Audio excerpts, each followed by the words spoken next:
Bonjour à toutes et à tous et bienvenue sur Evolution Talk, le podcast pour évoluer ensemble en tant qu'êtres humains et humanité. Je suis Benjamin Lotin et j'ai la grande joie d'être aujourd'hui en la compagnie d'Alice Vanoy, naturopathe, chef de cuisine végétale vivante et gourmande et photographe culinaire. Bonjour Alice, Bonjour Benjamin. merci d'avoir accepté mon invitation. Merci à toi pour cette invitation. Alors pour commencer, est-ce que tu pourrais nous parler de ce qui t'a amené à exercer ces différentes activités? Écoute, c'est une grande histoire, une grande et belle histoire. Donc heureusement qu'on a le temps devant nous.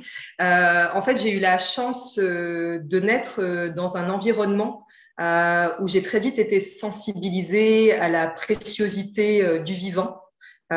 Et aussi très vite, j'ai pu être connectée à ce côté artistique qui m'habite profondément.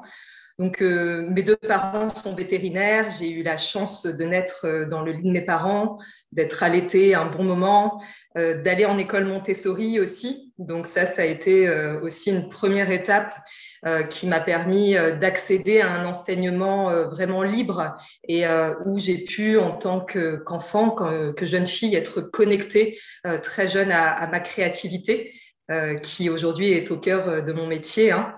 Et puis, avec le métier de mes parents, on a beaucoup voyagé à l'étranger. Donc, petite, j'ai vécu au Cambodge, à Phnom Penh. Donc, j'ai eu cette joie d'être connectée aussi très fréquemment à de nouvelles cultures, à de nouveaux environnements. Il y avait ce grand rituel aussi des marchés en famille. On a souvent été avec mes parents, mon frère, sur tout plein de marchés. Donc les marchés, pour moi, c'est juste un pur bonheur. C'est voir tous ces producteurs qui proposent leurs produits, toutes ces couleurs, tous ces beaux produits locaux. C'est hyper inspirant. Et donc, on a voyagé beaucoup étant jeune. On a vécu aussi en Nouvelle-Calédonie. À Nouméa, bon, on a visité aussi le Laos, le Vietnam, le Vanuatu, la Nouvelle-Zélande, l'Australie. Et si tu veux, à chaque fois, dans tous ces pays-là, il y avait toujours ce plaisir de découvrir la culture, de découvrir vraiment le mode de vie des personnes, des locaux, en fait, et de pouvoir s'inspirer de toute la beauté environnante et de toutes ces nouvelles cultures et ces belles manières de se nourrir. Et donc ça, c'est vraiment venu m'enrichir assez jeune. J'ai très vite développé un goût pour tout cet art de se nourrir, pour ces différentes cultures, ces différentes saveurs, etc. Et puis, je n'ai cessé aussi au fil de mon enfance de réveiller ma créativité, que ce soit en faisant de la musique, du piano, de la poterie, de la danse, du théâtre, du dessin. Donc, si tu veux, ça a été très précieux pour devenir l'être que je suis aujourd'hui, quelqu'un qui crée quotidiennement, en fait. Donc voilà, ça c'est une partie de l'histoire. Et puis mes parents nous ont sensibilisés très jeunes, mon frère et moi, à l'importance de bien se nourrir. On a mangé déjà très jeune des graines germées. Ma mère était vraiment très sensible à nous offrir le meilleur et mon père aussi, hein. Donc on a eu cette chance voilà, d'être sensibilisés à l'importance de choyer son corps, de mettre du beau carburant, d'offrir à ces cellules le meilleur finalement. Et c'est vrai que le fait d'aller régulièrement sur les marchés, etc., ça nous a sensibilisés au fait de manger le plus frais possible, le plus qualitatif possible. Et ça, si tu veux, ça nous a suivis toutes les années passant. Donc après, moi, j'ai eu un parcours assez classique, entre guillemets, dans mes études. J'ai fait un baccalauréat scientifique, mais en parallèle, je faisais des études de théâtre aussi. C'est-à-dire que j'ai eu mon baccalauréat scientifique, option théâtre. À côté, j'étais au conservatoire d'art dramatique. J'ai commencé les cours de théâtre très jeune aussi en Nouvelle-Calédonie. Et le théâtre, c'est vraiment devenu une passion aussi, qui m'a accompagnée finalement tout le reste de ces années d'études.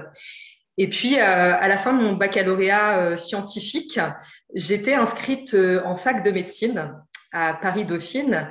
Et puis, si tu veux, pour avoir vu un petit peu les amphis et puis pour avoir été confrontée plus jeune à la médecine allopathique conventionnelle, je me suis rendu compte qu'il y avait quelque chose qui ne me convenait pas dans cette approche.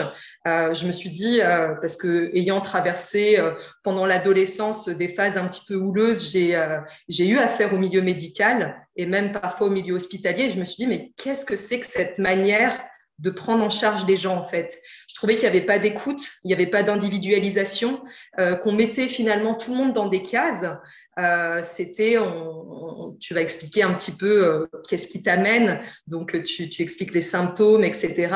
Et puis directement, on te dit, bon, bah, tel symptôme, voilà, on te met dans telle case et on ne cherche pas à savoir d'où tu viens, qui tu es, est-ce que tu es heureux dans ta vie, est-ce que tu es heureux dans ton boulot, est-ce que tu es heureux dans ton couple. Et ça m'a vraiment, ça m'a choquée parce que j'ai trouvé que c'était très moyenâgeux.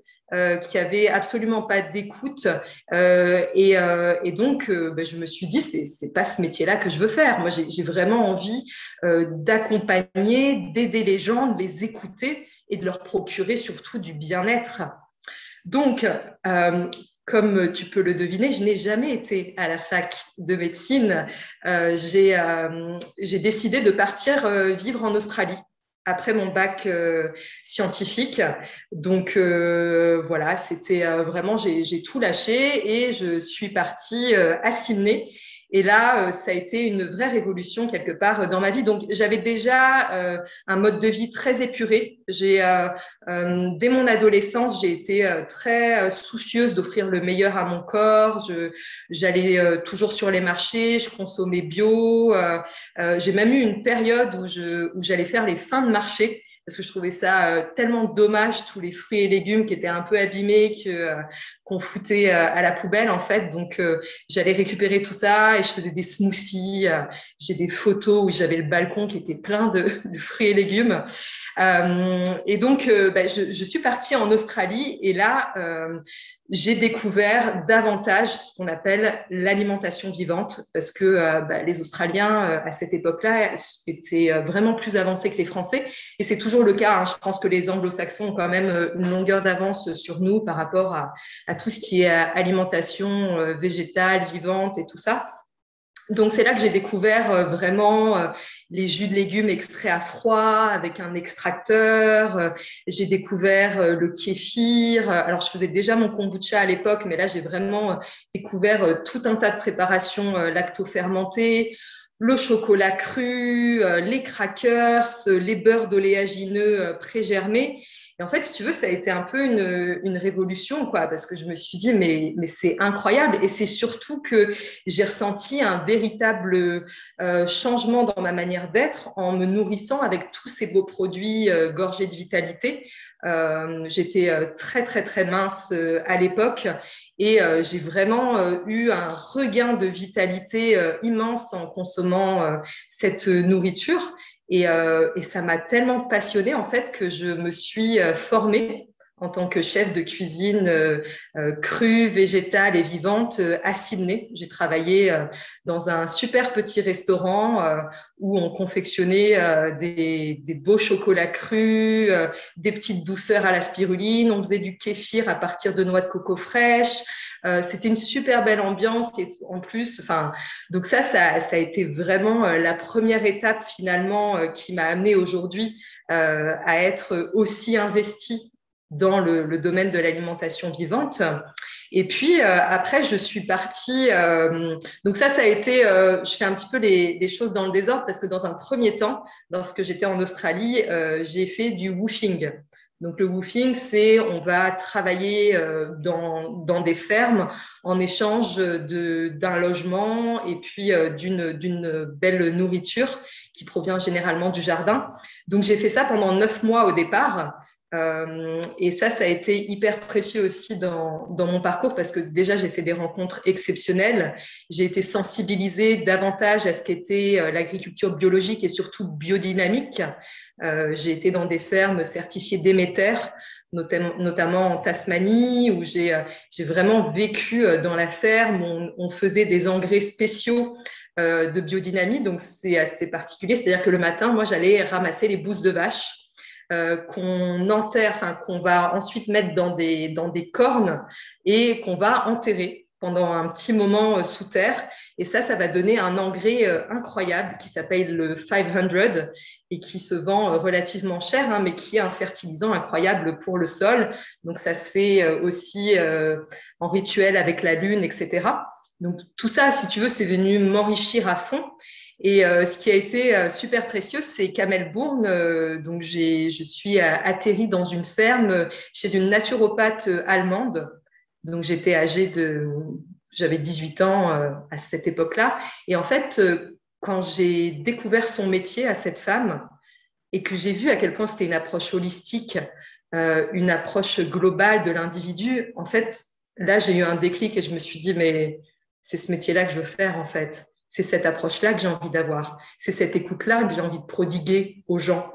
Et ça a été véritablement une évidence. À ce moment-là, je me suis dit, je veux devenir naturopathe, c'est sûr. Cette rencontre a été merveilleuse sur mon chemin et j'ai vraiment décidé à partir de ce moment-là que je voudrais devenir naturopathe. Donc après, j'ai poursuivi ma petite aventure. J'ai eu ce beau parcours dans la cuisine vivante, végétale et crue. C'était hyper inspirant. Donc, j'ai vécu 2 ans en Australie en tout. Et puis, j'ai toujours eu ce goût à créer, si tu veux, à innover à partir des connaissances que j'avais, d'aller chercher des nouvelles textures, des nouvelles saveurs, de toujours rechercher des nouvelles synergies, si tu veux, au niveau culinaire. Ça m'enthousiasme depuis toujours.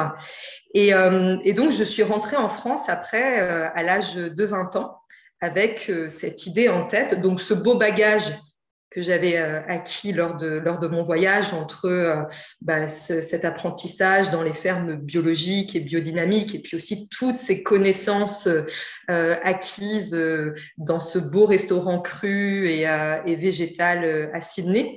Et lorsque je suis rentrée en France, je me suis dit, je veux devenir naturopathe, mais il se trouve que j'avais que 20 ans à cette époque-là et je savais que je voulais rentrer au Sénato, qui est le collège européen de naturopathie traditionnelle holistique à Paris.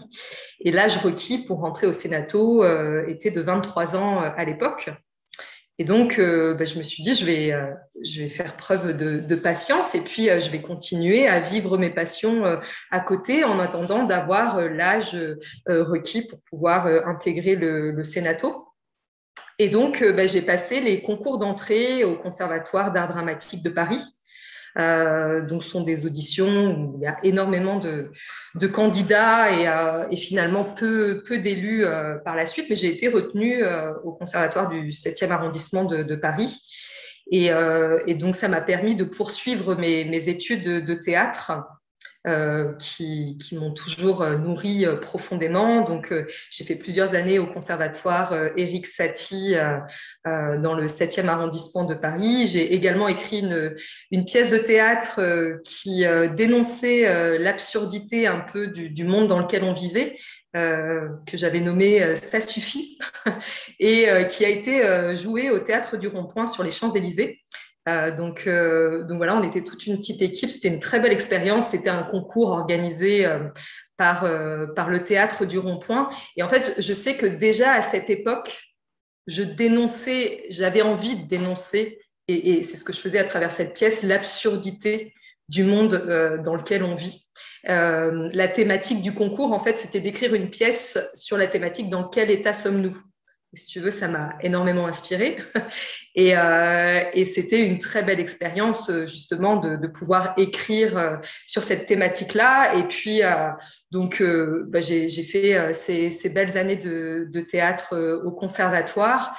Et puis, à l'âge requis, un petit peu avant, même ça à 22 ans, j'ai intégré le Sénato. Et puis là, ça a été le début de mes études de naturopathie que j'ai adoré. En parallèle, j'ai toujours continué aussi à nourrir ma passion pour l'alimentation vivante et crue. j'ai jamais lâché ça, si tu veux. J'avais des journées bien remplies, mais je suis quelqu'un d'assez hyperactif et productif de base. Donc, que ce soit pendant mes études de théâtre ou pendant mes études de naturopathie, en fait, je n'ai cessé de continuer à enrichir ma palette de connaissances sur l'alimentation, sur le vivant, sur la cuisine crue, etc.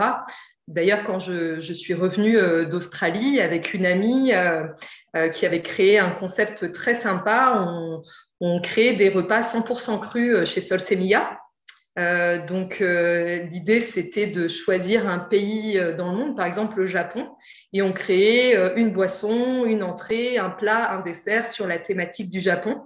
Donc ça, c'était génial parce que c'était des belles soirées joyeuses. On a passé de très beaux moments.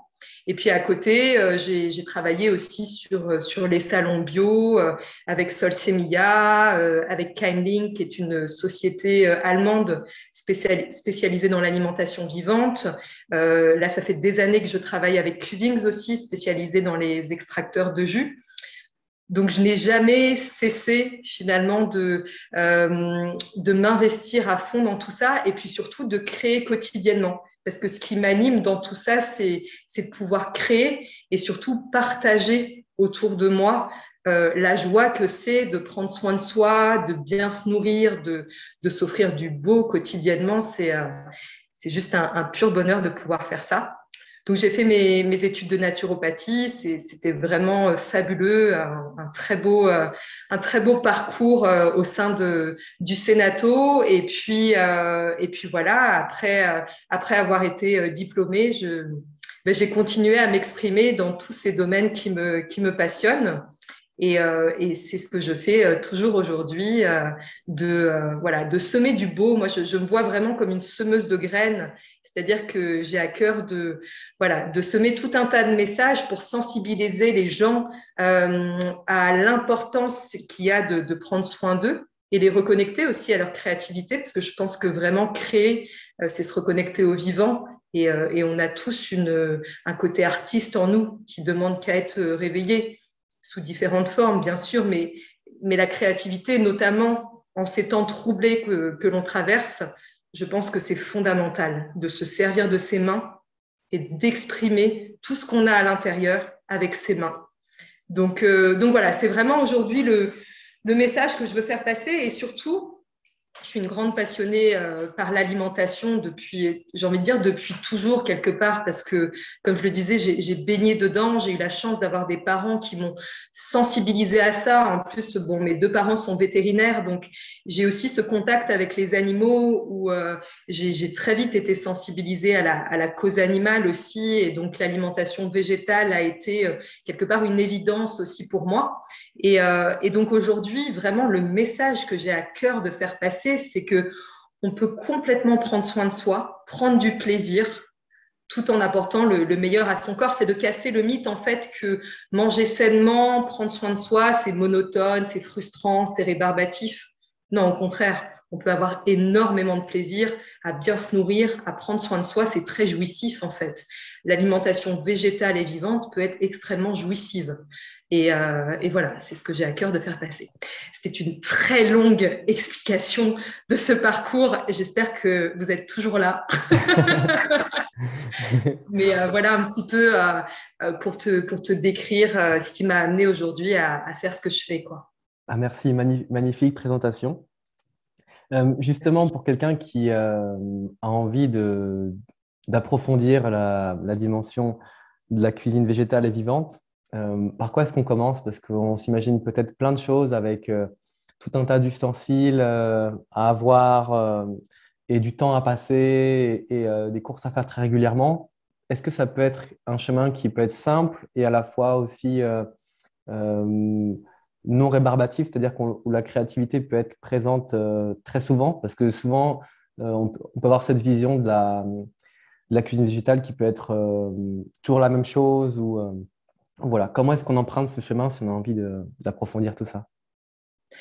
Alors, c'est une excellente question parce que, en effet, beaucoup de personnes s'imaginent que c'est très complexe de cuisiner végétal, etc. Et non, pas du tout. En fait, c'est même un retour à la simplicité. Déjà, on a une chance inouïe d'être inspiré par les saisons, parce qu'il y a 4 saisons qui rythment une année. Et en fait, on se rend bien compte qu'au fil des saisons, on a toute une palette d'ingrédients qui nous sont proposés. Donc, on ne peut pas avoir de monotonie en cuisine. C'est pas possible. Ça change tout le temps. On le voit bien, là, on est au printemps. Il y a toutes les jeunes pousses qui arrivent, les orties, le pissenlit, le plantain qu'on n'a pas du tout en hiver. Donc, on a toujours de la nouveauté.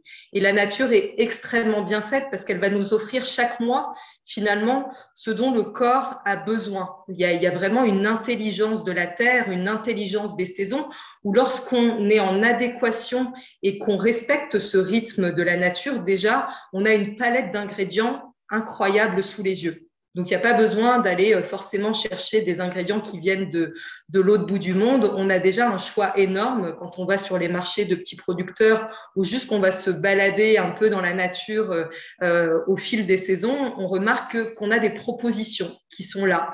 En hiver, ça va être d'aller cueillir des kakis. Là, au printemps, on a tout ce qui est verdoyant. On va bientôt avoir les fraises, les asperges qui arrivent. Donc déjà, le conseil que je peux donner, c'est juste de se reconnecter aux saveurs authentiques des aliments. Parce que, voilà, se régaler, c'est aussi prendre plaisir à juste goûter l'ingrédient sous sa forme la plus brute possible. C'est apprécier les bons produits.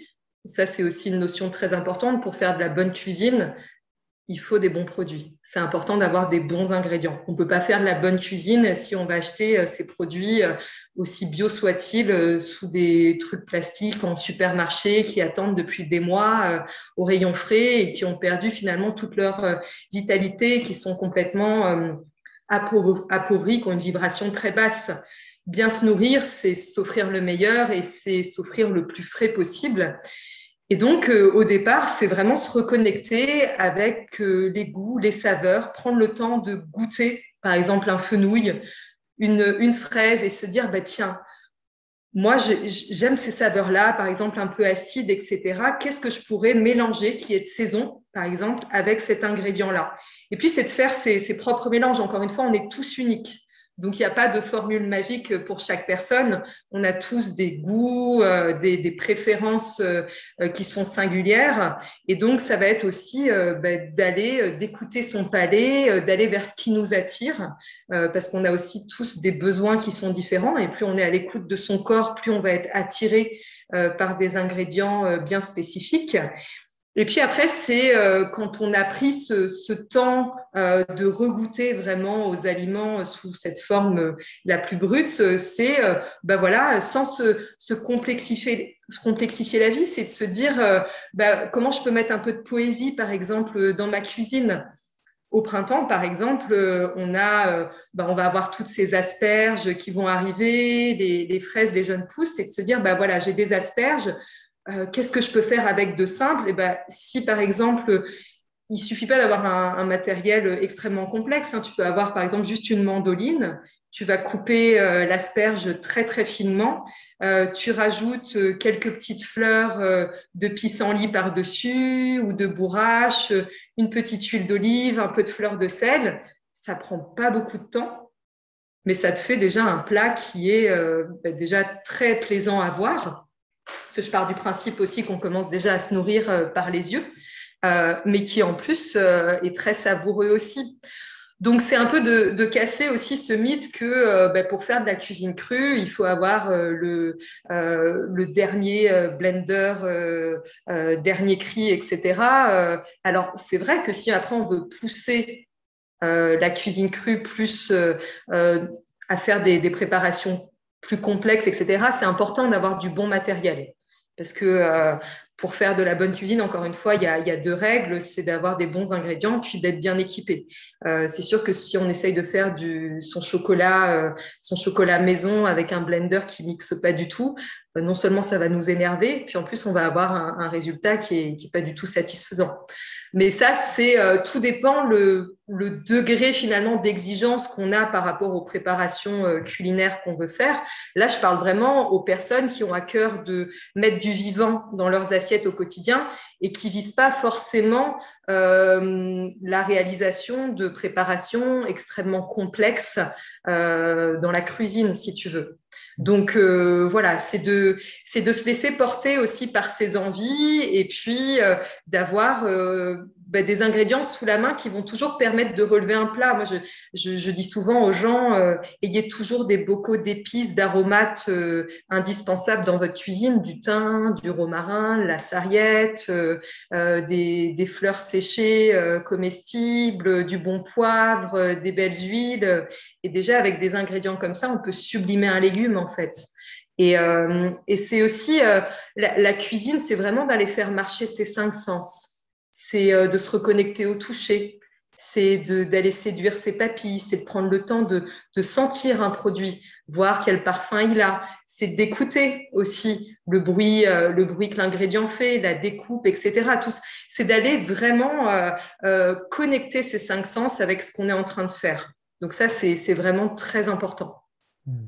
Je ne sais pas si j'ai bien répondu à ta question, mais en tout cas, voilà ce qu'elle m'a inspirée. Mm.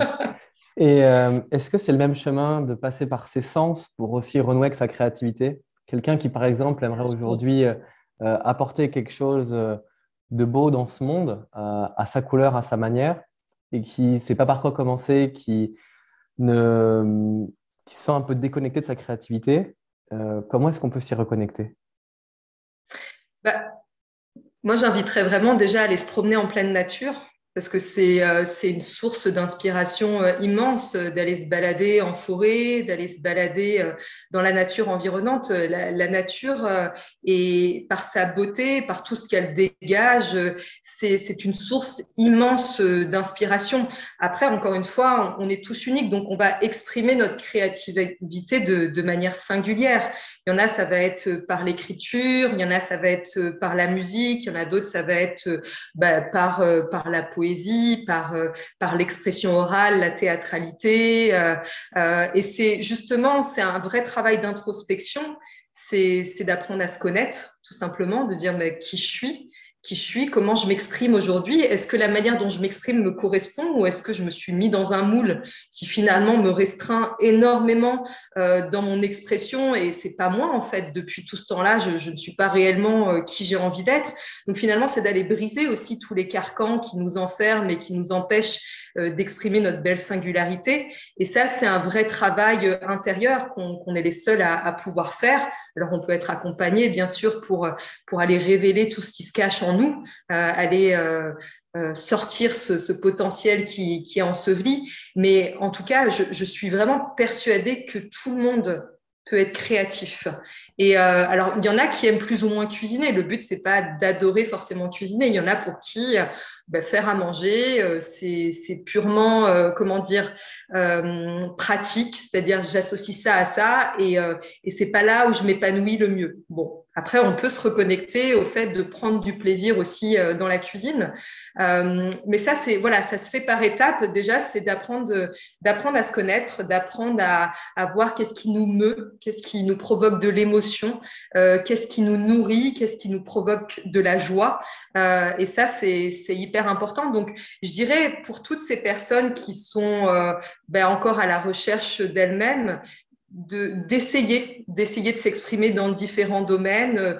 Peut-être certaines vont se découvrir une passion pour faire des savons, des cosmétiques. D'autres, ça va être pour aller cueillir des plantes sauvages et puis les faire sécher, puis faire des jolis tableaux avec. Donc ça, c'est vraiment une démarche très personnelle. Mais en tout cas, c'est de prendre le temps chaque jour de se dire, si par exemple on est coupé de toute créativité, de s'octroyer des espaces pour se dire, ben là, je vais faire quelque chose qui me provoque du plaisir, qui va me nourrir et je vais trouver dans quel domaine je vais pouvoir exprimer finalement ma créativité et ma singularité. Il s'agit vraiment de ça aussi. La créativité, c'est pouvoir sublimer finalement tout ce qu'on traverse, de pouvoir le mettre dans la matière aussi, de partager tout ce qu'on est et de quelque part le matérialiser, le concrétiser et le partager aux autres. Hmm. Dans ce chemin-là, justement, de rencontre avec soi-même et d'expression de qui l'on est et de création de projets, on peut rencontrer différents passages, disons, qui vont nous challenger, nous faire sortir de notre zone de confort.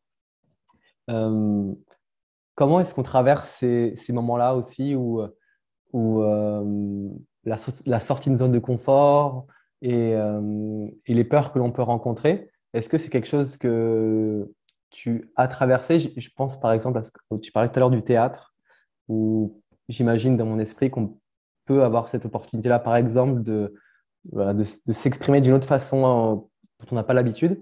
Voilà, comment est-ce qu'on s'accompagne là-dedans aussi dans ce chemin-là de traverser ce qui nous fait un peu plus trembler? Mais je dirais déjà en mettant beaucoup de douceur dans tout ça, en étant très doux vis-à-vis de soi-même, de s'accompagner avec bienveillance et puis de voir ça plus comme des beaux challenges, des étapes qu'il nous faut grandir et puis de bien comprendre que toutes ces peurs, généralement, elles sont assez irrationnelles et infondées. C'est-à-dire que c'est le mental qui va échafauder souvent des craintes qui sont la plupart du temps erronées. Et ça amène justement à aller puiser en nous des ressources insoupçonnées. Par exemple, le fait de monter sur scène quand on a le trac, et de surmonter tout ça. Alors, il y a des préparations, c'est de travailler sa respiration, c'est, encore une fois, c'est tout ça, ça nous apprend viscéralement à nous connaître. Et plus on est à l'écoute de soi et plus on voit tout ça comme de merveilleuses opportunités de grandir finalement, en fait, ça devient hyper grisant de se dire, de se dépasser et de se dire, ben voilà, j'ai telle crainte, mais quelque part, cette crainte, elle est pour beaucoup infondée. Et j'ai le potentiel en moi, j'ai les ressources pour dépasser tout ça. J'ai les ressources pour dépasser tout ça. Et puis, on va franchir une première étape. Et puis, on va se rendre compte que ça se passe super bien. Puis qu'il n'y avait pas autant de raisons de paniquer. Après, c'est important aussi, quand on le ressent, d'être accompagné. Il y a des personnes qui peuvent ressentir le besoin d'être accompagnées, d'être éclairées pour pouvoir traverser ces zones de turbulence, de peur avec un regard extérieur. Et ça peut être très précieux d'avoir différents outils à sa disposition pour pouvoir surmonter ces peurs, ces angoisses liées au changement. Donc, ça peut être encore une fois une pratique physique, ça peut être des huiles essentielles qui vont venir nous aider à nous recentrer, nous reconnecter. Ça peut être aussi des exercices méditatifs, ça peut être de la danse, ça peut être de l'expression corporelle, de l'écriture, etc., qui vont nous permettre de verbaliser, d'exprimer ces peurs et ensuite de pouvoir les transcender, les surmonter. Donc voilà, mais c'est en effet, on a tous, je pense, lorsqu'on est face à des grands changements, des peurs qui peuvent survenir et c'est complètement humain. Et c'est d'arriver à comprendre les mécanismes qui se mettent en place et puis, en fonction de chaque individu, d'avoir recours aux outils qui vont nous permettre justement de transcender tout ça et puis de dépasser nos peurs et puis d'aller vraiment chercher toute cette force qui est enfouie. On doute trop de nous aujourd'hui. On a souvent ces croyances limitantes qui font que finalement, on s'empêche de vivre tout un tas de belles expériences par peur de l'échec, par peur d'échouer, etc. Mais c'est aussi aller nourrir positivement ses pensées. Ça passe par là. On parle de nourriture physique. Donc, il y a ce qu'on met dans notre assiette qui va grandement influencer notre état mental. Mais c'est aussi important au quotidien de veiller à mettre de la belle nourriture partout, de se nourrir le plus merveilleusement possible à tout niveau. Donc, il y a ce que je mets dans mon assiette, qu'il est précieux de choyer, donc avec du vivant, des couleurs, de la fraîcheur, etc. Mais c'est aussi de nourrir aussi des pensées qui sont positives, de s'entourer de personnes aussi qui vibrent positivement, qui vont nous tirer vers le haut et non pas nous drainer toute notre énergie et nous enfermer encore plus dans des fréquences assez basses et limitante. Il y a ce que je vais choisir d'écouter, de regarder. Est-ce qu'au quotidien, finalement, je vais regarder que des infos anxiogènes qui vont me maintenir dans un climat de peur et qui finalement vont me limiter aussi en permanence parce que je vais être sclérosée par la peur et du coup, je vais m'enfermer là-dedans et je vais pas oser du tout sortir de cette prison que je me construis. Donc, il y a tout ça, c'est comment je choisis de me nourrir au quotidien et c'est là aussi où ça me permet de rebondir à quel point l'alimentation avec un grand A est fondamentale dans l'épanouissement et l'expression de notre être. C'est que plus on va se nourrir joliment, plus on va apporter à notre corps le meilleur des carburants. Parce que quand on se nourrit, on ne se remplit pas, hein. On va nourrir la moindre de nos cellules avec de l'information. Tout est information. Donc, à partir du moment où j'offre quotidiennement à mon corps des belles informations, des beaux messages remplis d'amour, pareil, bien se nourrir, c'est de l'amour qu'on se donne à soi. La belle nourriture, c'est de l'amour comestible. Plus on va se donner de l'amour, plus on va s'apporter une belle écoute, plus on va s'entourer de belles choses, de gens qu'on aime, qui nous font du bien, avec lesquels on rigole, avec lesquels on peut avoir vraiment des conversations constructives. Plus on va écouter de la belle musique qui nous met dans un état grisant, qui nous donne envie de chanter, de danser, plus on va regarder avec nos yeux des belles choses qui nous remplissent de joie, et ben plus on va surmonter aussi des choses qu'on aurait pu trouver insurmontables à une certaine époque. On s'apporte tellement des belles choses que finalement, on ne va plus être limité au niveau de l'esprit. On va se rendre compte que finalement, la seule personne qui nous limite, c'est nous-mêmes. Donc, en s'apportant le meilleur au quotidien et en s'offrant le meilleur, eh ben, c'est tout qui rayonne autour et on peut surmonter énormément de choses et puis gravir des étapes petit à petit qui peuvent paraître insurmontables pour d'autres qui sont dans un autre état d'esprit. Et pour surmonter ces épreuves individuelles, dans notre époque, on risque de traverser des épreuves également collectives. En quoi, pour toi, se diriger vers une alimentation végétale et vivante, en quoi ça peut permettre de, disons, apporter des solutions à différents challenges collectifs? Alors, ta question est hyper intéressante. Je voudrais juste y répondre en premier lieu en insistant sur le fait qu'on est tous uniques. Donc, le but, c'est pas de dire que l'alimentation crue et végétale convient à tout le monde et que tout le monde doit aller là-dedans. J'ai vraiment à cœur d'apporter de la nuance. C'est un des principes fondamentaux en naturopathie, c'est l'individualisation. On est tous uniques, on a tous des besoins singuliers parce qu'on a des parcours de vie qui sont différents, des antécédents différents. On traverse tous aussi des étapes de vie qui font qu'on va être attiré par tel ou tel ingrédient.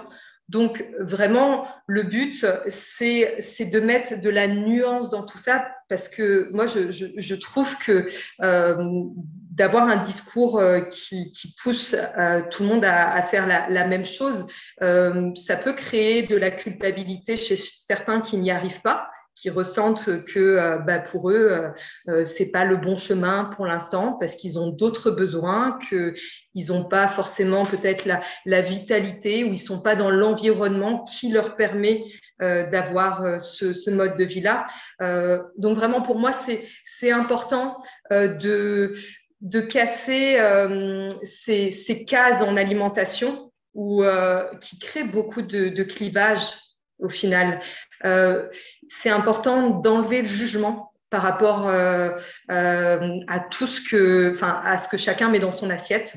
Je veux dire, tout le monde se rend bien compte qu'en fonction des événements de vie qu'il va traverser, il va être attiré par différents aliments. Parfois, on peut avoir envie de manger du cuit et c'est pas pour autant que c'est mal.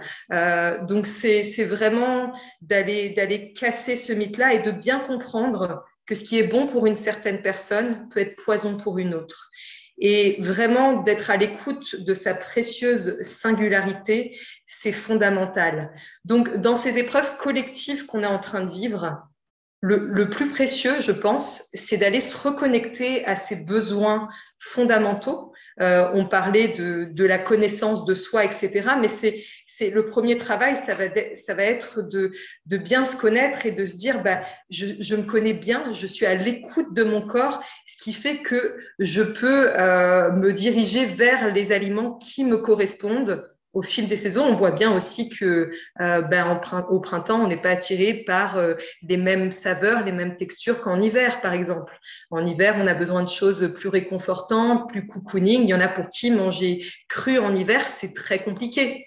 Parce qu'il y a certaines personnes qui sont déjà extrêmement frileuses, sous-vitales, qui ont un feu digestif qui est complètement éteint et amoindri, et qui pour qui mettre trop de froid, trop d'humidité, ça ne va pas du tout leur correspondre. Donc c'est vraiment d'apprendre à se connaître, de se reconnecter avec sa boussole intérieure.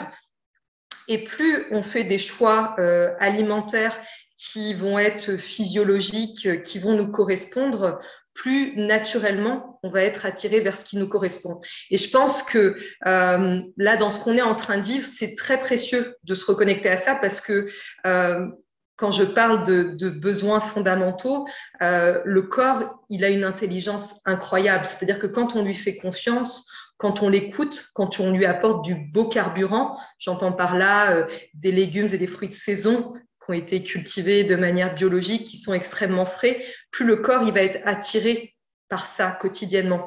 C'est-à-dire que ça va casser ces envies qui sont souvent émotionnelles, ces pulsions émotionnelles d'aller manger des aliments frelatés, industrialisés, qui sont dépourvus d'énergie vitale et qui vont plus nous encrassier qu'autre chose. Donc plus on se reconnecte à soi, plus on est à l'écoute de son corps et plus on va avoir des envies qui sont cohérentes et qui répondent aux besoins de l'instant. Encore une fois, tes besoins à toi, Benjamin, ne sont pas forcément les miens.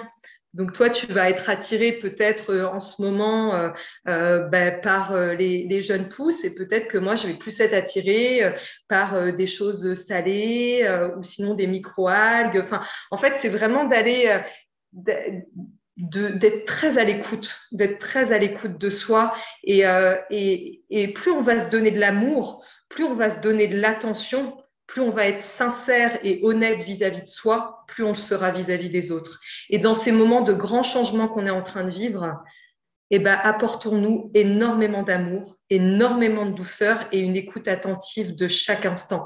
Et prenons conscience que tout ce qu'on fait au quotidien, le fait de se nourrir, le fait de se laver, le fait de choisir ou non de faire telle activité, ça doit toujours être marqué de beaucoup de douceur et d'amour vis-à-vis de soi. Parce qu'encore une fois, si on veut transmettre l'amour autour de soi, c'est déjà parce qu'on s'en donne. On peut pas aimer et partager de manière sincère et authentique si déjà on ne le fait pas avec soi-même.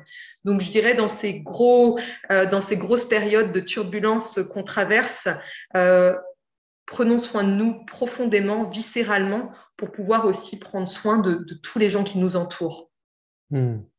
C'est vrai que quand on découvre un petit peu de nouvelles approches, on peut être tenté rapidement de se lancer et d'oublier la douceur pour des idées et se déconnecter de soi-même, de son ressenti, de son corps parfois.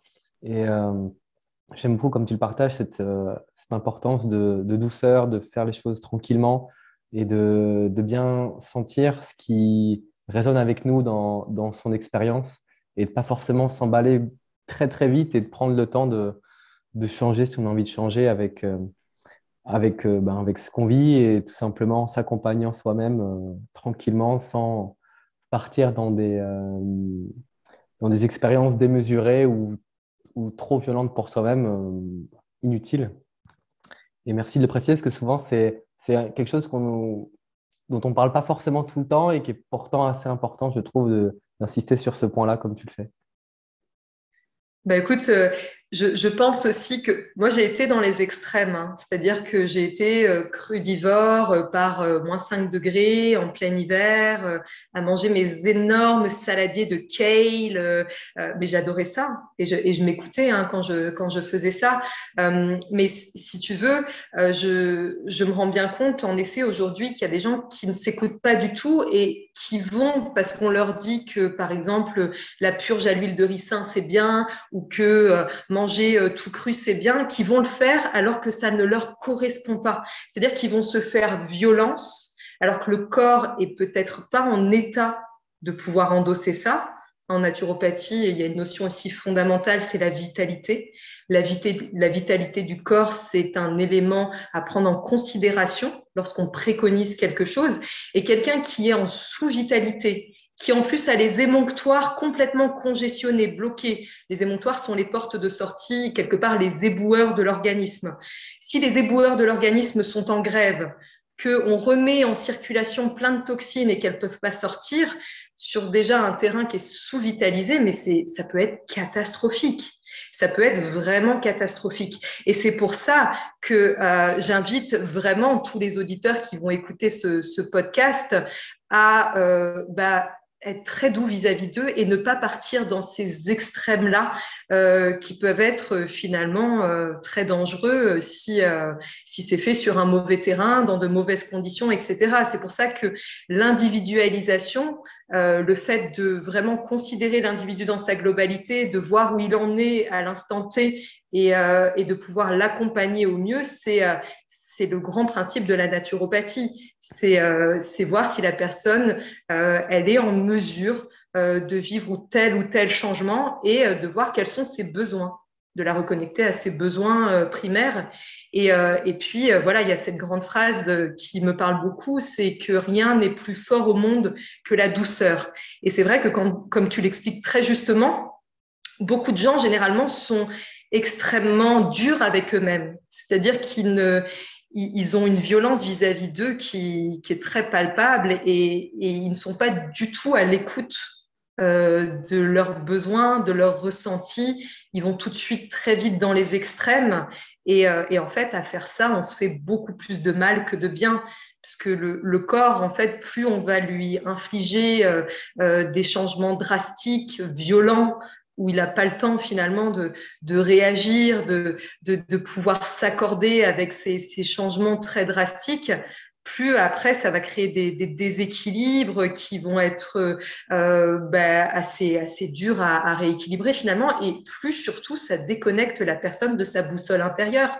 Parce qu'elle est très dans le mental quand elle fait ça, c'est de se dire, bah, voilà, j'ai entendu que ça, c'était bien, donc je vais plonger à fond dans cet extrême-là, mais sans pour autant s'écouter. Et ça, c'est vraiment, je dirais, dommageable sur du long terme. Donc et puis même sur du court terme pour certaines personnes.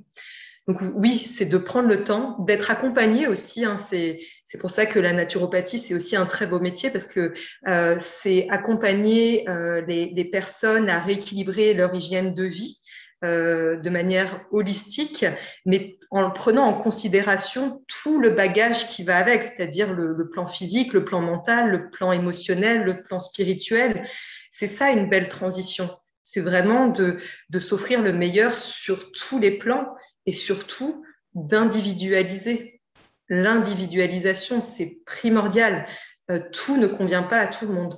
Ça, c'est très important de le préciser. Mm.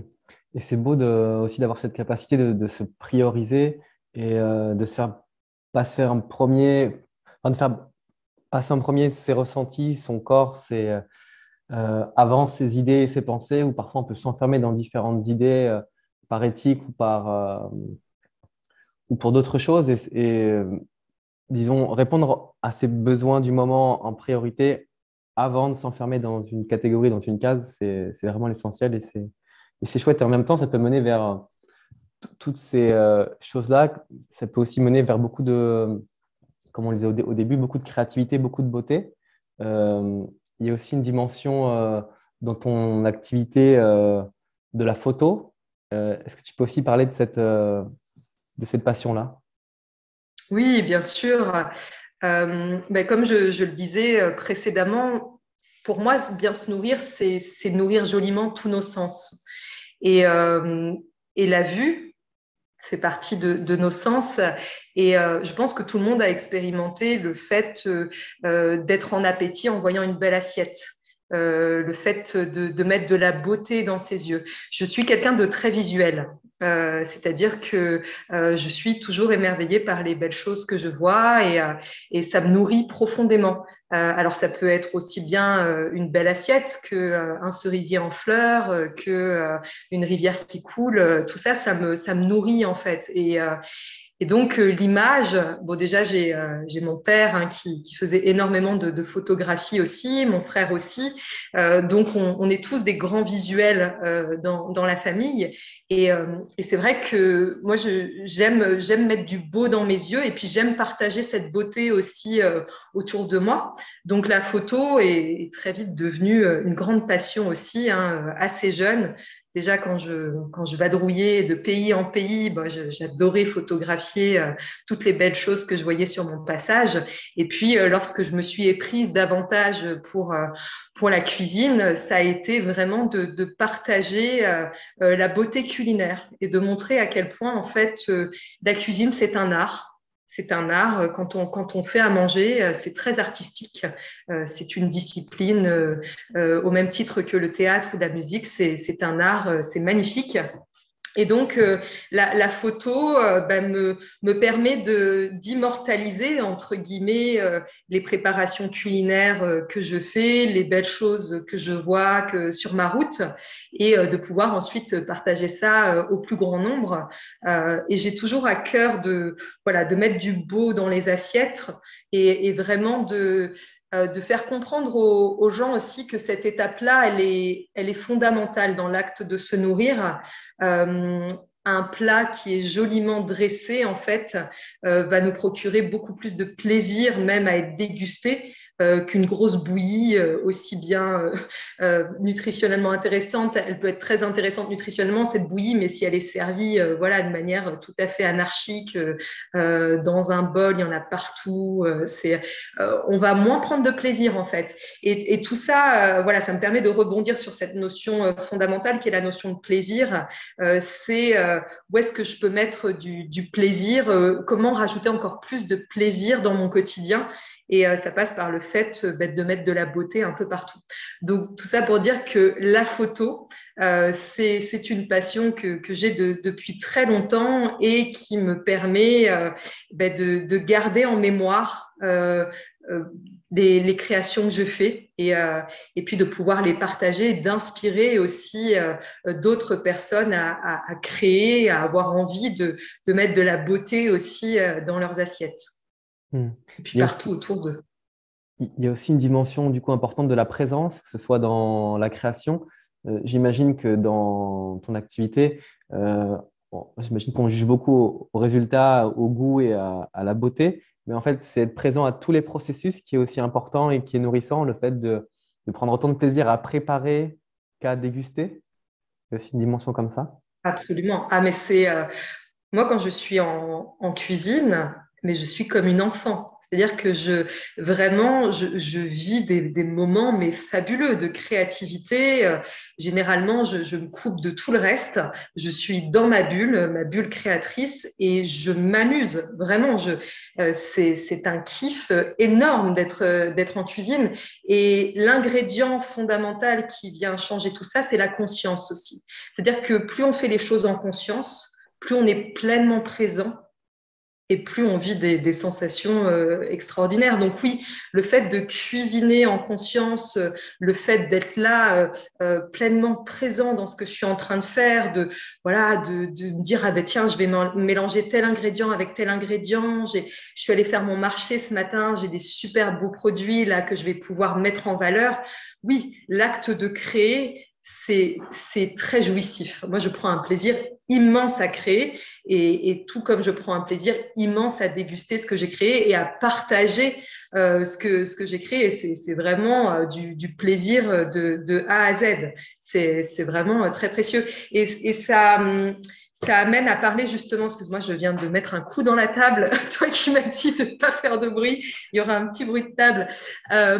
Oui, ça me permet de rebondir sur cette notion de conscience et de présence. C'est lorsqu'on fait à manger ou lorsqu'on fait toute autre chose, c'est d'être pleinement là, en fait. Et comme je le disais aussi précédemment, tout est information, d'accord? Quand je fais à manger, l'énergie qui m'habite au moment où je suis en train de préparer à manger, c'est ce que je vais véhiculer dans le plat que je suis en train de confectionner. Donc, quelqu'un qui est super énervé, qui n'est pas du tout présent à ce qu'il est en train de faire, qui vient de s'embrouiller au téléphone et qui a juste envie d'hurler et qui est en train de se faire à manger, mais tu peux être sûr que ce qu'il est en train de préparer, mais ça ne va pas du tout être goûteux, ou si c'est goûteux, ça ne va pas du tout être digeste. Et ça, il y a plein de retours d'expérience aussi là-dessus. J'ai une amie un jour qui m'a raconté qu'elle était allée faire un stage de yoga dans les montagnes, un endroit magnifique où la cuisine était super chouette en fait. Ils mangeaient, c'était une cuisine végétale, colorée et tout. Elle me disait c'était bon, mais je digérais hyper mal. Elle dit à chaque fois, à la fin du repas, je me sentais super mal, j'étais hyper ballonnée. Je gonflais de partout et je ne comprenais pas pourquoi je me sentais si mal. Et je lui dis, mais t'es sûre qu'il n'y avait pas des ingrédients qui n'allaient pas? Elle dit non, parce que j'avais l'habitude de manger ces ingrédients-là normalement. Et donc, les jours passaient et elle continuait à se sentir hyper mal au niveau digestif après les repas. Et c'est le jour où elle a rencontré le cuisinier qu'elle a compris ce qui se jouait, c'est-à-dire que le mec, il était vraiment dans un état de tension tellement palpable, il n'était pas heureux d'être là en fait. Il ne prenait pas plaisir à cuisiner et ça se ressentait en fait dans sa nourriture. Ce qui fait que les personnes qui mangeaient ce qu'il confectionnait, certes, pouvaient prendre un peu de plaisir gustatif, mais digérer très mal par la suite.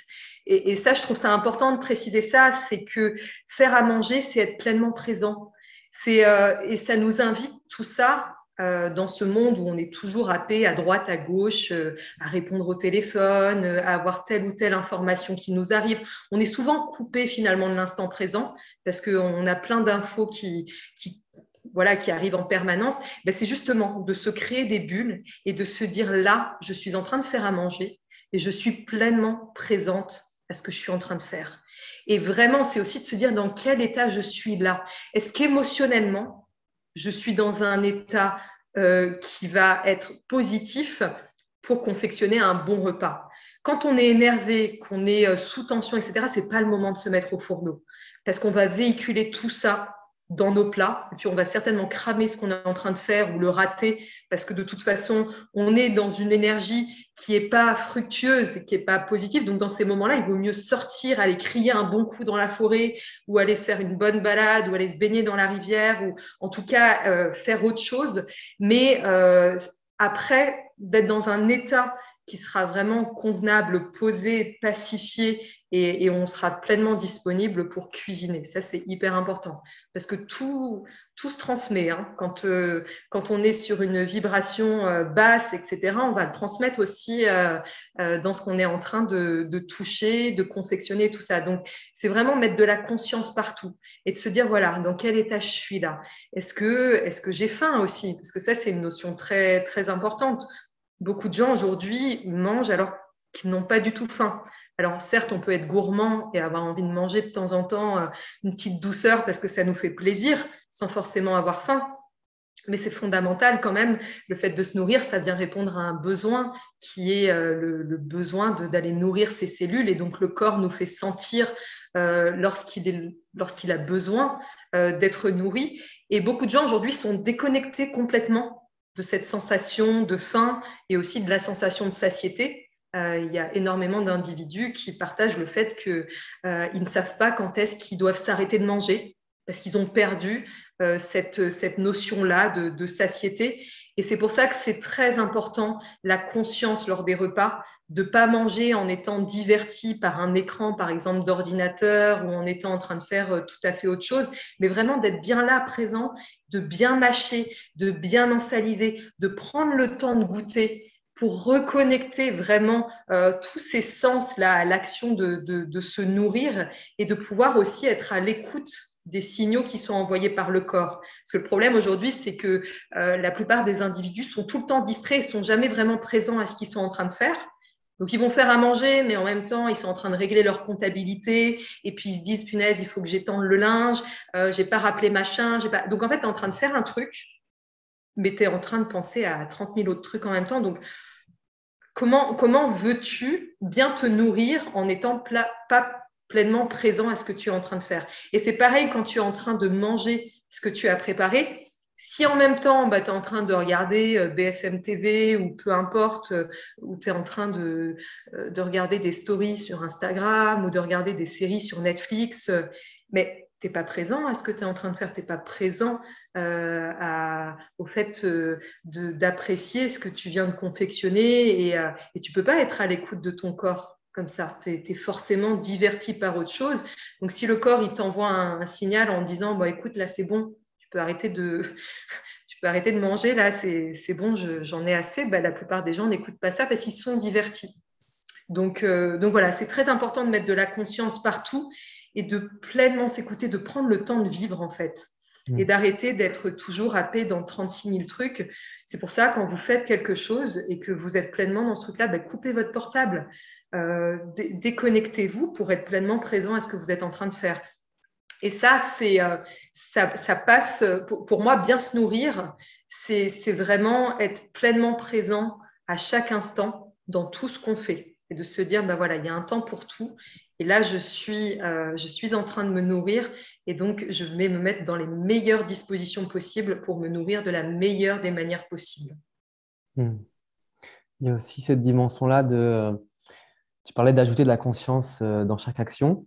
Et donc, ce qui est génial avec le vaste domaine de l'alimentation, c'est qu'on peut mettre de la conscience aussi sur tout le processus d'achat et de choisir à qui on va donner de notre argent, donc une part de notre énergie quelque part, et de choisir en fait ce dont on va se nourrir pour nous, notre corps, notre santé, mais aussi ce qu'on va chercher à faire grandir et à nourrir dans le monde autour de nous. Et donc, par ce processus-là, on peut vraiment toucher presque tout, j'ai envie de dire, en se réappropriant rien que le sujet de son alimentation. Et souvent, c'est quelque chose, je crois que c'est un processus qui, en tout cas pour moi, prend du temps de découvrir, de trouver son alimentation. C'est quelque chose qui prend, selon moi, en tout cas dans mon esprit, des années. Et c'est une joie perpétuelle. Et en même temps, en reconnectant à tout ça, on reprend notre pouvoir, c'est-à-dire que l'énergie dispersée dans laquelle on pouvait se trouver, eh bien, on peut la réintégrer en soi et choisir où est-ce qu'on va la diriger et qu'est-ce qu'on va nourrir pour soi et pour plus que soi derrière. Il y a aussi cette dimension Absolument. importante pour toi de ce qu'on veut voir aussi grandir au-delà de nous-mêmes, mais autour de nous-mêmes également. Ah, tout à fait.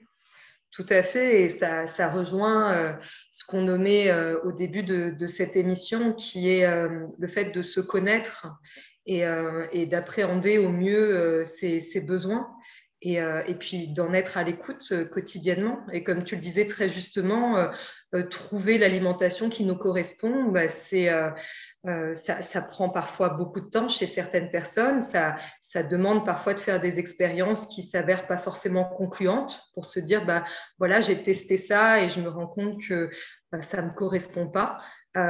Donc, c'est d'être vraiment à l'écoute de soi. Par exemple, se dire, voilà, à chaque fois que je mange de la patate douce, par exemple, je prends un exemple complètement à part, je me rends compte que je ne digère pas forcément bien. Donc, j'en conclus que pour moi, individu, la patate douce ne me correspond pas forcément. Et puis, voilà, c'est de s'accorder une écoute vraiment attentive à chaque instant et de bien avoir conscience aussi que en fonction des événements de vie qu'on va traverser, des saisons qui passent, etc., nos besoins vont fluctuer forcément. Lorsqu'on vit des périodes de grand stress, de vives émotions, le corps va réclamer un carburant en conséquence qui va nous permettre de traverser ces périodes un peu houleuses de vie. Et c'est pour ça qu'on n'est pas linéaire en tant qu'être humain. On est une jolie courbe sinusoïdale, en fait. On n'est pas constant toujours et c'est ça aussi qui fait toute la beauté de l'être humain, c'est qu'on ne cesse de changer, d'évoluer. Plus on a des prises de conscience, plus nos besoins aussi évoluent. Voilà, il y a certaines personnes qui témoignent, aujourd'hui, je me rends compte que j'ai pas besoin de manger autant qu'avant parce que je suis nourrie, par exemple, de plein d'autres choses, de plein d'autres activités qui font que j'ai plus besoin de me faire des énormes assiettes comme je pouvais faire auparavant. Il y a d'autres personnes qui vont se rendre compte que certains ingrédients qu'elles ont consommés pendant des années, finalement, ça leur convient plus du tout, que leur palais a évolué, qu'elles sont attirées par d'autres saveurs. Et donc voilà, c'est beau de vivre ça aussi, et toujours avec la conscience, encore une fois, de s'offrir le meilleur et d'aller vers tous les ingrédients que la nature nous offre. C'est encore une fois bien se nourrir, c'est vraiment se laisser porter par cette belle diversité qui nous est offerte par le vivant, d'aller vers des aliments frais qui n'ont pas été traités. Et plus on va s'offrir de la qualité, plus on va donner à nos cellules un beau carburant, plus on va aussi reconnecter notre corps aux vraies saveurs et plus il va réclamer ça aussi par la suite. Ça devient un vrai cercle vertueux. Le fait de bien se nourrir, de mettre du beau carburant dans son corps, ça se transforme vraiment en quelque chose de périn dont on sera toujours attiré par la suite. C'est-à-dire que même si les envies, les besoins fluctuent, on sera toujours attiré par des choses physiologiques qui nous correspondent, qui vibrent, qui sont gorgées de vitalité, qui n'ont pas été, encore une fois, chimiquées, frelatées, industrialisées.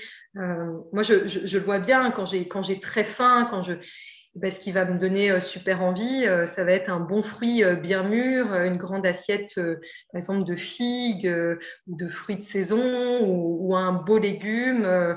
Et c'est de se reconnecter en fait à ces envies primitives. Et plus on offre du beau et du bon à son corps, plus il va être attiré par ça aussi.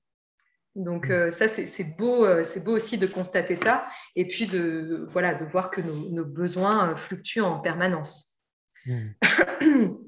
Excuse-moi. Si tu avais un conseil à donner pour réussir une préparation ou des préparations, quel conseil donnerais-tu? Des préparations culinaires, tu veux dire? Déjà, c'est de prendre beaucoup de plaisir. Donc, c'est d'aller choisir ses ingrédients dans un premier temps. Je trouve que l'étape d'aller sélectionner ces produits, elle est très grisante. Et j'encourage vivement les gens qui en ont la possibilité d'aller sur les marchés parce que c'est une vaste palette. Tout comme le peintre a une palette de couleurs face à lui, un marché, c'est une palette d'ingrédients tout aussi inspirants les uns que les autres, et puis de se laisser diriger vers les ingrédients qui nous tentent à l'instant T. Donc, si par exemple, tu es sur un marché et puis que tu as super envie de bananes, parce que tu vois des belles bananes, se dire, ah bah tiens, je vais prendre des bananes et puis je vais créer quelque chose à partir de bananes, et puis de se dire, de quoi j'ai envie là? Est-ce que j'ai plutôt envie de quelque chose d'épicé? Est-ce que j'ai envie de quelque chose de plutôt doux? Donc, c'est de prendre le temps aussi de se poser et de se dire qu'est-ce que j'ai envie de confectionner? Quelles sont les saveurs qui m'appellent là aujourd'hui? Et puis donc de se diriger vers les aliments qui vont aller dans le sens de ces saveurs. Et puis, une fois qu'on a fait ces petites emplettes pour créer, de se mettre dans un bel espace culinaire de création. On peut se mettre de la musique si on veut, une musique qui nous inspire.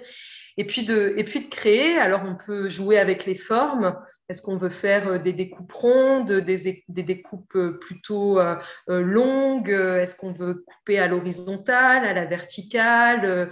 Après, c'est la créativité de chacun qui va parler.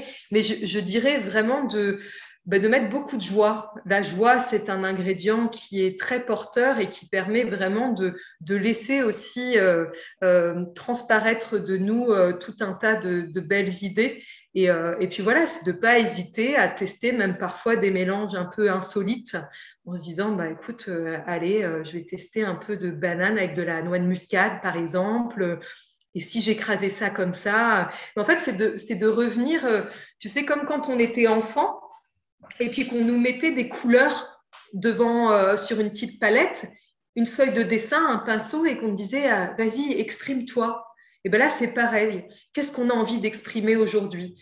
Et je dirais que, voilà, pour créer, pour s'amuser en cuisine, c'est de se dire, dans quelle humeur je suis là aujourd'hui? Ok, je suis d'humeur un peu fantaisiste. Et ben allez, on va kiffer dans la fantaisie.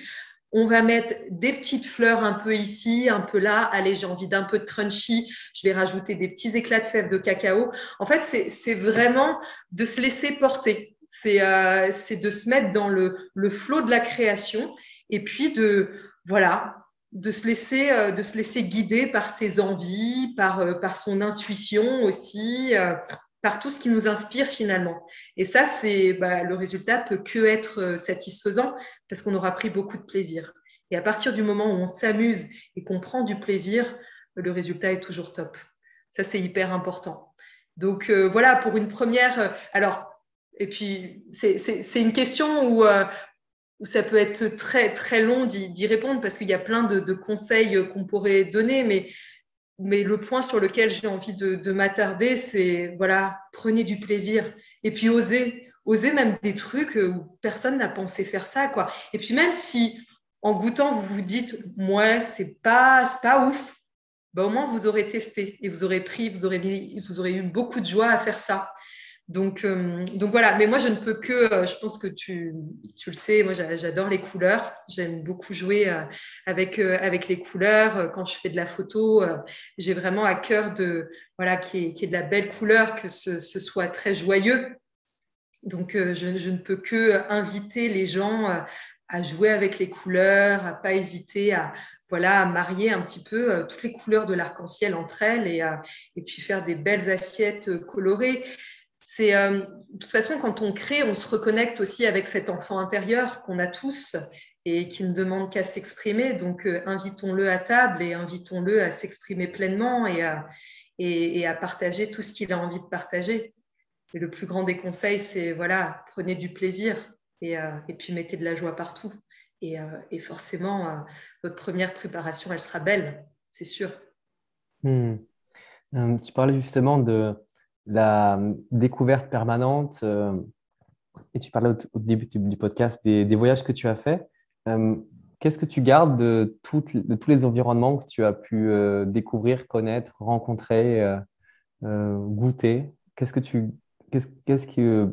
quelle est la chose la plus belle que tu gardes en fait de de toute la richesse de ces expériences? C'est beaucoup d'émotions. J'ai été profondément touchée de pouvoir découvrir toutes ces cultures. Et ça, chaque pays a sa singularité dans la manière de cuisiner, mais ce que je garde en fait en tête à travers tous ces voyages, c'est que la nourriture rassemble et que dans tous les pays du monde, la belle cuisine rassemble. C'est de l'amour en concentré.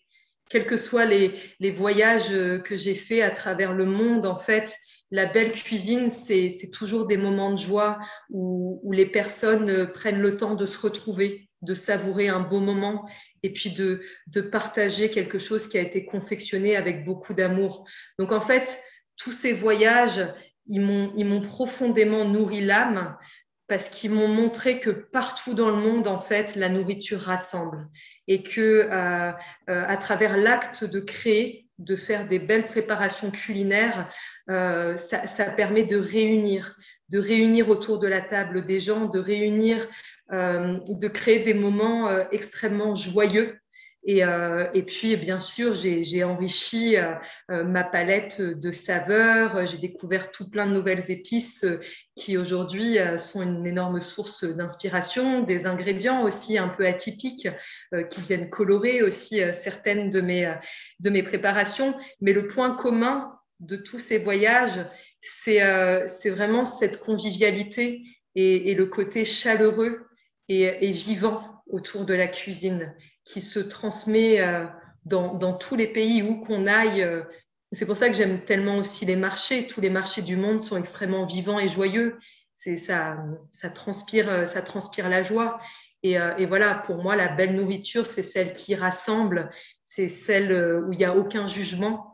Et on est tous là et on passe un beau moment et puis on goûte ce que la terre de notre pays nous offre. Et c'est ça qui est magnifique. Et je me suis nourrie très différemment en Asie de la manière dont j'ai pu me nourrir quand j'étais, par exemple, en Nouvelle-Calédonie ou en Australie. C'est des cultures différentes. Mais toujours, c'était très chaleureux. Par exemple, en Nouvelle-Calédonie, il y a un plat typique qui s'appelle le bougna. Et c'est un plat que j'adorais et qui est aussi un grand moment de célébration. En fait, on va cuire des légumes. Donc, c'est du manioc, du taro, de l'igname qu'on fait cuire dans du lait de coco, dans une feuille de bananier, dans le sable, sous terre. Et après, on mange ça tous ensemble. C'est hyper joyeux. Généralement, on mange avec les mains.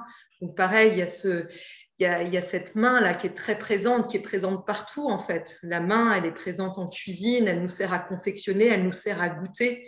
Et ça, dans tous les pays du monde dans lesquels je me suis rendue, la main, c'est toujours elle qui nous permet à la fois de façonner et puis de goûter. Elle permet de tout transmettre. Donc, ouais, c'est très beau. Donc, voilà ce que je peux te dire par rapport à cet enrichissement et ce que ça a pu m'apporter tous ces voyages. C'est à la fois beaucoup d'émotions et de voir comme la cuisine rassemble. Et puis aussi, ça m'a permis de découvrir des nouvelles recettes, bien sûr, et de goûter des ingrédients que je n'aurais pas eu l'occasion de goûter sur le sol français. Et puis de découvrir différents modes de préparation, différentes manières de présenter. C'est extrêmement enrichissant. Hmm.